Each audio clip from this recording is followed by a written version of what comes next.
242 प्रवाशांना घेऊन जाणारं विमान कोसळलं. अहमदाबादमधील थरकाप उडवणारा व्हिडिओ. माजी मुख्यमंत्री विजय रुपाणी प्रवास करत होते.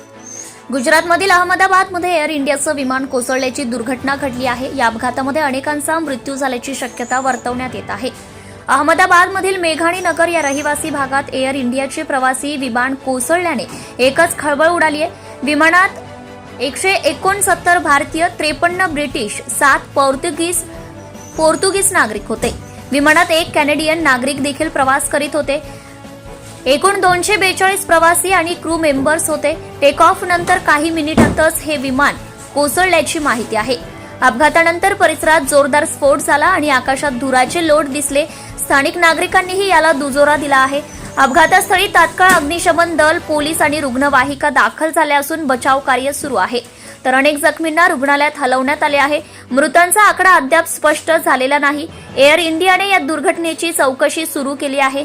प्रशासनाने परिसर सील केला असून नागरिकांना सुरक्षित स्थळी हलवले जात आहे. या भीषण घटनेमुळे संपूर्ण अहमदाबाद शहरात शोककळा पसरली आहे. या अपघातामध्ये अनेकांचा मृत्यू झाल्याची शक्यताही वर्तवण्यात येत आहे. घटनेचा व्हिडिओ सोशल मीडियावर मात्र व्हायरल झाला आहे.